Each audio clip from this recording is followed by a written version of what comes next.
So we are going to learn about alloys. So what are alloys? Alloy is a homogeneous mixture of two or more metals or one or more metals with certain non-metallic elements. So alloy is actually a mixture which is composed of one or more metals. It can also contain a few non-metals along with it, but mostly it is made up of metals. So why alloys are made? Basically, alloys have properties different from the constituent elements. For example, if we consider the case of stainless steel, it is made up of iron, but as iron we know it rusts, which is a very problematic issue, but stainless steel won't rust. So that is one difference in the feature. Also, sometimes alloys are used for decorative purposes. So alloys are a very important type of homogeneous mixture. It is called homogeneous because we cannot separately see the two constituents. We have to remove it by chemical methods. Okay, so only you have to learn about a few alloys which I have highlighted over here.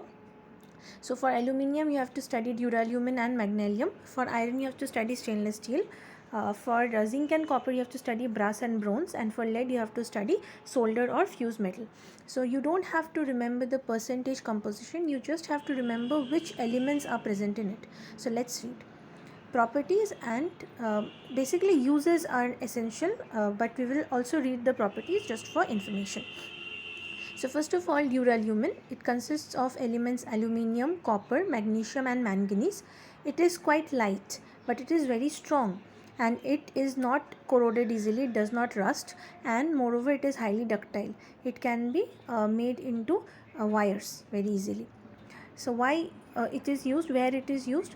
Bodies of aircraft, buses and tube trains. It is used to make the body of aircrafts, trains and buses. It is used for making small tools, and also it is used for making pressure cooker. Any two uses, and composition, all of the elements you have to remember, and the name, and whose alloy it is, which metals alloy it is.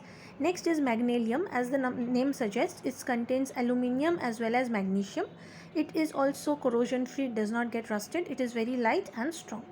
It is also used for making aircraft, scientific instruments, metal mirrors. As you know, aluminium is a very shiny metal, so its alloys can also be used for making mirrors. It is also used for making light tools. It is used for making household appliances. So any two uses, two common uses you can learn. Next is stainless steel. Stainless steel consists of iron, chromium, nickel and carbon. So we have a non-metal here, carbon. So why it is used, I told you, because it does not corrode easily, it does not rust, it is quite hard. Steel, we all have seen, it is quite lustrous also, it is shiny, and even if you pour acids and bases in it, it won't get affected, it is very resistant. So where it is used, common utensils and cutlery. It is also used for making ornamental pieces which we can use for decorating our household. Also it is used for making surgical instruments. Doctors use this for their surgeries. It is also made up of stainless steel. Next is zinc and copper. So there are two such alloys which we have to remember. One is brass and one is bronze.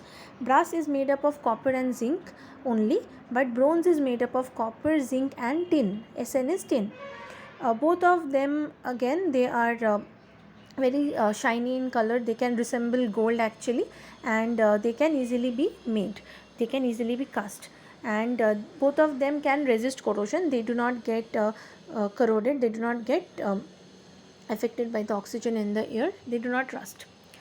They are used for most of them are used for making things which look good. So in case of brass, decorative hardware utensils, screws and handles in order to decorate our doors and all, and containers, cartridge, parts of watch. You must have seen in watches there are golden borders and all, that is made up of brass.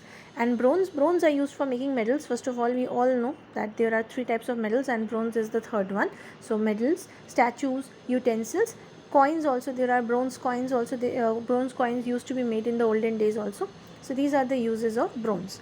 Next is the alloy of lead, which is called solder or fused metal. So about fuse we have studied in class 9, right? So it is made up of lead and tin, and it has low melting point. I told you fuse wires easily melt whenever excessive current is passed through it. So it has low melting point, but it has high tensile strength, it is quite strong.